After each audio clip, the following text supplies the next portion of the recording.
사사시대는 이스라엘의 역사 속에서 암흑기와 같은 시대였습니다. 하나님을 외면하고 우상숭배하여 벌을 받고 그제서야 하나님께 돌아오는 반복된 죄의 패턴을 그 시대 가운데 가지고 있었습니다. 그런데 그 시대만의 문제가 아니라는 것이 참 안타까운 일인 것 같습니다. 그들의 일상은 놀랍게도 우리의 일상을 비추는 거울이 되어줍니다. 오늘 우리는 사사시대의 한 장면을 통하여 우리의 삶에 주어진 상실의 문제에 대해서 함께 나누어 보고자 하는데요. 오늘 우리가 함께 읽은 본문 앞에 위치한 사사기 1장부터 3장 6절까지는 사사기의 서론에 해당됩니다. 사사시대의 시작과 함께 사사시대 전체를 조망하는 서론의 역할을 하고 있습니다. 그리고 사사기 3장 7절 오늘의 본문부터는 사사시대의 가장 중심이 되는 사사의 이야기가 본격적으로 등장하는 것을 볼 수 있습니다. 첫 번째 사사 온니엘에 대한 기록인데요. 그가 사사로 세워지게 된 배경은 이러합니다. 이스라엘 백성들이 하나님께 범죄하였습니다. 그들은 우상인 바알과 아세라를 섬겼습니다. 그로 인해서 하나님은 그들에게 진노하셨고 메소포타미아 왕 구산 리사다임의 손에 넘기셨습니다. 이때부터 이스라엘은 상실의 시대를 살아가게 됩니다. 오늘 우리는 먼저 이스라엘의 입장에서 그들이 당하는 고통에 대해 조금 더 깊게 생각해 보고자 하는데요. 사사기를 자주 접하는 우리에게 이 장면을 보면서 죄를 짓고 그리고 벌을 받는구나, 그렇게 반복적으로 쉽게 생각하게 되는 것 같습니다. 왜냐하면 계속해서 반복되는 패턴이니까요. 하지만 이스라엘의 입장에서 오늘 이 그들의 당하는 이 고난을 조금 더 깊게 생각해 보기를 원하는데요. 그 시대를 살아가는 이스라엘 사람들에게 가장 고통스러운 일이 무엇이었을까요? 저는 그것이 나라를 빼앗기고 노예로 전락하는 일이라고 확신합니다. 이스라엘 백성들은 사실 처음부터 가나안 땅에 살던 사람들이 아니었습니다. 아브라함, 이삭, 야곱 족장 시대에는 가나안 땅에 살았지만 그 이후부터는 400년간 애굽에 살았습니다. 나그네와 같은 삶이었고 심지어 애굽의 노예로 전락한 노예의 삶이었습니다. 그 시간들은 끔찍한 시간들이었어요. 자신의 자식마저 아들이면 죽여야 하는 처참한 노예의 생활을 하였습니다. 그것이 출애굽 1세대가 겪어야 했던 일들이었습니다.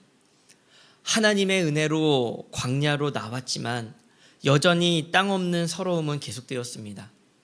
광야조차 발붙일 곳이 없이 떠돌아다녀야 됐습니다. 마침내 40년이 지나서 출애굽 2세대가 가나안 땅에 도착하였지만 땅을 차지하기 위해 싸우고 나라를 세우기 위해 목숨 걸고 싸워야만 했습니다. 승리는 했지만 계속된 전쟁 속에 다치고 병들고 그리고 죽어야 하는 그러한 여러 아픔들이 그들의 삶 속에 깊이 새겨져 있지 않았겠습니까? 마침내 사사시대가 되어 출애굽 3세대는 가나안 땅에서 태어났습니다. 집도 있고 땅도 있고 노예 생활이란 해본 적이 없는 세대였습니다. 그러나 그들에게 노예 생활이 아무렇지 않았을 리가 없습니다. 가나안 사람들과의 전쟁은 포기하였지만 그것이 노예가 되는 것, 다른 나라의 압제를 당하는 것과는 완전히 다른 문제였습니다. 참기 힘든 일이 있었음에도 틀림없습니다. 아직도 우리에게 한일전만큼은 반드시 이겨야 하는 경기인 것처럼 그들에게 가장 참기 힘든 일이라면 그것은 노예가 되는 것이었습니다. 그뿐이었겠습니까? 이스라엘 백성들에게 있어서 가장 참기 힘든 고통은 또 무엇이었겠습니까? 어느 인생이나 그렇듯 죽음이었을 겁니다. 압제 속에 가족과 이웃과 백성들의 목숨을 잃어가는 것, 그것이 그들에게 가장 큰 고통과 아픔이었을 겁니다. 특별히 출애굽 이후의 죽음에 대해 생각해 보면 좋을 텐데요. 성경은 모두 다 기록하고 있지 않지만 생각해 보면 광야에 이스라엘 백성들이 거주했을 때에 그 숫자는 굉장히 많았습니다. 민수기를 통하여 백성들의 숫자를 보자면 장정만 60만 명이나 됩니다. 그래서 통상적으로 이스라엘 전체 인구는 약 200만 명이 되었을 것이다 라고 생각을 합니다. 이 숫자를 40년 그리고 365일로 나눈다면 하루 평균 90명 이상이 죽어야만 했습니다. 땅 없이 떠돌면서 장례를 치렀을 겁니다. 그렇게 광야 생활 속에 하나둘 죽어갔습니다. 광야에서 죽은 그들이 어디에 묻혔을까요? 이스라엘 백성들은 부모님을 묻을 제대로 된 땅조차 없었습니다. 나름의 장례를 치렀겠죠. 그러나 제대로 할 수 있었을까요? 광야의 모래더미 위에 운 좋으면 모래와 자갈로 무덤의 모양이나 제대로 만들었을까요? 지금까지 그 시대의 무덤들은 남아있지 않습니다. 그렇게 많은 사람들이 죽었음에도 불구하고 그 흔적조차 없는 것, 이것은 무엇을 의미합니까? 제대로 된 장소에 묻지도 못했던 것입니다. 묻고 찾아갈 곳조차 없었다는 거예요. 광야에서 노예는 아니었지만 나라 없는 방랑자였고 고작 반평의 땅도 없이 부모의 장례를 치러야 하는 그 고통이 그들 가운데, 이스라엘 백성들의 그 뼛속 가운데 새겨져 있지 않았겠습니까? 저도 장례식에서 수의를 고르고 유골함을 골라본 적이 있습니다. 그런데 저는 제가 그것을 고르기 전까지는 늘 그렇게 생각을 했습니다. 그냥 가장 싼 것을 하면 돼. 물론 지금도 그 생각에는 변함이 없습니다. 하나님을 믿는 우리에게는 수의와 유골함이 어떤 유익이 되는 것이 없으니까요. 그런데 선택을 해보니 마음은 그렇지 않더라고요. 미안한 겁니다. 한평생 제대로 해주지 못한 마음들이 밀려드는 겁니다. 가나안 땅에 대한 소망과 기대가 있지만, 그렇지만 광야 한가운데 묻는 그 아비와 어미에 대한 그 기억이 있지 않겠습니까? 가나안 땅에 와서 전쟁을 하며 목숨을 다하도록 피땀 흘린 아비와 어미에 대한 기억이 새겨져 있지 않겠습니까? 길게 설명을 하였는데요. 우리 함께 8절을 함께 읽어보도록 하겠습니다. 여호와께서 이스라엘에게 진노하사 그들을 메소포타미아와 구산 리사다임의 손에 파셨으므로 이스라엘 자손이 구산 리사다임을 8년 동안 섬겼더니. 이스라엘 백성들이 겪는 8년의 시간, 이 시간은 어떤 의미를 가지고 있습니까? 하나님은 그들의 죄로 인해 그들이 가장 겪고 싶지 않은 아픔들을 허락하셨습니다. 그들의 삶에 고통의 시간이 시작된 것입니다. 그 시간들은 애굽의 노예 생활을 끄집어냈을 겁니다. 광야에서 죽어간 어미와 아비를 기억하기에 충분한 시간이었습니다.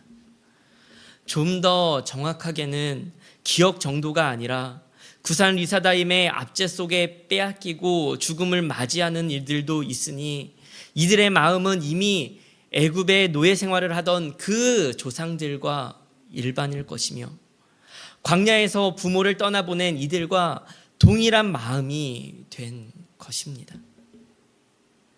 그렇게 하나님이 약속하신 가나안 땅에서 가장 평안한 모습으로 아름답게 살아야 할 하나님의 백성들이 힘겹게 얻은 나라를 잃고 그들의 꿈과 소망이었던 그 땅을 잃고 사랑하는 이를 잃은 인생의 가장 큰 상실을 맞이한 상실의 시대를 살아가는 자들이 되었다는 것입니다. 설령 그들이 죄를 지어 당하는 벌이라 하더라도 참을 수 없는 고통과 상실을 겪어야 했다라는 것이에요. 그러나 여기서 우리는 기억해야 합니다. 그들만 이런 아픔을 겪어야 하는 것입니까? 그들만 이런 아픔을 겪는 것입니까? 아니죠. 사실 인생을 살아간다는 것은 상실을 경험한다는 것과 같습니다. 상실은 특정한 시대에 특정한 사람들만 겪는 것이 아니라 인생을 살아가는 사람이라면 누구나 상실을 경험하는 상실의 시대를 살아간다는 것입니다. 사실 인생을 살아가며 겪는 수많은 문제들은 상실의 문제로 해석이 가능합니다. 직장을 잃고 관계가 깨지고 걸었던 기대가 무너지고 누군가의 죽음을 맞이하는 수많은 상실의 아픔들이 우리의 삶 곳곳에 자리하고 있다는 것입니다. 돌아보십시오. 우리가 낙심하고 낭망하는 그 자리에는 언제나 상실의 문제가 있습니다. 삶에 내가 가지고 있는 집착과 트라우마가 있습니까? 그 자리에는 언제나 상실의 문제가 있습니다. 상실은 단순히 화내고 짜증나는 그러한 감정에 대한 문제가 아닙니다. 상실은 인생에 무언가를 새긴다는 거예요. 하나님을 믿고 소망한다 할지라도 상실이 누군가에게 트라우마가 되기도 하고 두려움과 괴로움이 되기도 한다는 것입니다. 그러나 반드시 기억해야 할 것은 이 상실의 자리에서 하나님을 만나게 된다는 것이에요. 사랑하는 성도님들, 여러분의 상실의 문제는 무엇입니까? 우리는 상실을 경험할 때에 왜 이 상실이 우리에게 왔는지 고민하고 그 이유를 찾고 싶어 합니다. 물론 필요합니다. 그런데 그것보다 더 중요한 것이 있습니다. 그것은 하나님을 찾는 것입니다. 하나님을 만나는 것입니다. 오늘 본문 속의 이스라엘 백성들은 8년이라는 노예 생활을 했습니다. 이들에게 8년은 무슨 시간이었을까요? 성경은 그것에 대해 자세히 기록하고 있지 않지만 우리는 어렵지 않게 추측할 수 있습니다. 그 시간 동안 싸워보기도 했을 것이고 도망쳐보기도 했을 것이고 수능해보기도 했을 것이고 다른 나라의 도움을 요청했을 수도 있습니다. 할 수 있는 것들은 다 했을 것입니다. 그것이 인생이지 않습니까? 어떤 문제에 대하여 대항하기도 하고 도망하기도 하고 누군가에게 도움을 요청하기도 하는, 해결해 보려고 하는 것이 사람입니다. 이스라엘은 8년이라는 시간이 걸렸습니다. 결코 짧지 않은 8년이라는 시간은요, 순응하기에도 포기하기에도 충분한 시간이었습니다. 특히 이스라엘을 압제하던 메소포타미아 왕 구사 리사다임, 그 이름의 뜻은요, 이중으로 악한 구산이라는 뜻을 가지고 있습니다. 그러니 얼마나 악했는지 그 이름에서 드러나고 있는 겁니다. 아마도 실제로 이름을 지었을 때 이중으로 악하다라는 말을 이름에 넣지는 않았을 거잖아요. 그러니 어쩌면 이스라엘 백성들이 붙였던 별명일 가능성도 굉장히 큽니다. 그러니 이스라엘 백성들이 당했을 박해와 아픔은 이루 다 말할 수 없는 것이었습니다. 사랑하는 성도 여러분, 그때의 이스라엘 백성들이 한 선택은 무엇입니까? 9절은 이렇게 기록을 하고 있습니다. 이스라엘 자손이 여호와께 부르짖음에 여호와께서 이스라엘 자손을 위하여 한 구원자를 세워 그들을 구원하게 하시니 그는 곧 갈렙의 아우 그나스의 아들 온니엘이라. 이스라엘 자손이 여호와께 부르짖음에 8년의 고통 속에 찾은 해답이 무엇입니까? 여호와께 부르짖는 것이었습니다. 그것이 정답이었습니다. 하나님은 자신의 백성들이 부르짖는 그 기도를 외면하지 않으셨습니다. 그들의 기도 소리에 즉각적으로 반응하셨습니다. 하나님께서 사사 온니엘을 한 구원자로 세우셨고 그리고 이스라엘 백성들을 구원하셨습니다. 하나님께서 구원하셨습니다. 상실의 시대 한가운데 주어진 하나님의 말씀이 무엇입니까? 하나님을 붙들어야 한다는 거예요. 하나님만을 사랑하고 하나님께 부르짖어야 한다는 겁니다. 상실이 나에게 왔을 때 하나님을 붙잡고 그 상실을 채워야 한다라는 것입니다. 우리는 상실의 아픔을 잊으려 자꾸만 다른 것들에 매달리는 경향이 있습니다. 이스라엘이 8년의 시간을 보낸 것은요, 우연이 아닙니다. 온니엘로 인해 40년간 평화를 누리지만 그 후 또 죄를 짓고 18년간이나 모압의 압제를 받은 것은 결코 우연이 아닙니다. 그냥 그 정도의 시간이 압제하는 나라가 강해서 오래 걸렸던 것이 아닙니다. 하나님을 찾지 않고 계속해서 다른 것들을 의지했던 시간, 그 시간이 그렇게나 길었던 것입니다. 그것이 우리의 모습이라는 거예요. 몇 년이나 되셨습니까? 몇 년이나 지났습니까? 그러나 사실 몇 년이나 지났는지 중요하지 않습니다. 진정한 승리는 어디에 있습니까? 하나님 앞에 있다는 것입니다. 하나님 앞에 나아가야 한다는 것이에요. 인생 가운데 상실은 필연입니다. 왜냐하면 우리는 빈손으로 왔다 빈손으로 가는 인생이기 때문이에요. 우리는 태어나서 빈손으로 태어나서 하나하나 손에 쥐지만 그러나 죽는 그 순간까지 쥔 것들을 하나하나 내려놓는 상실을 경험합니다. 사람, 물질, 관계 모두 다 말입니다. 우리가 가진 것은 다 놓아야 하는 거예요. 우리가 이 땅을 살아가며 가진 것 하나하나 다 내려놓게 된다는 것입니다. 그러니 우리는 상실의 시대를 살아갈 수밖에 없는 것입니다. 그러나 이로써 분명해지는 것이 있죠.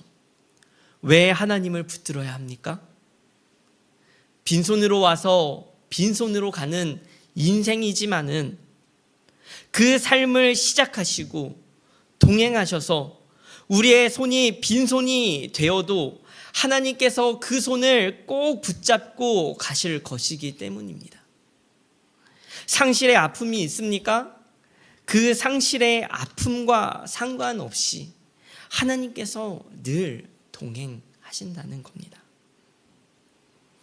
사사시대에 반복되는 패턴 속에서 끊임없이 죄로 인하여 아픔과 상실을 경험하는 이스라엘 백성이지만은 그럼에도 불구하고 하나님께 부르짖을 때 하나님께서 구원하시는 것은 하나님께서 시작부터 끝까지 함께 하시는 분이시기 때문입니다. 상실의 그 자리에 다른 다시 상실할 것들로 채우지 않기를 간절히 소망합니다. 우리의 상실은 하나님께 나아가야 하는 자리이고 하나님으로 채워야 하는 자리임을 기억하기를 소망합니다. 그렇게 상실의 시대를 살아가기를 간절히 소망합니다. 그렇게 하나님께 나아가고 그렇게 하나님께 부르짖는 자리를 통하여 하나님을 경험하고 아픔을 기쁨으로 바꾸시는 그 하나님을 만나는 우리 모든 성도님들의 삶이 되시기를 간절히 축원합니다.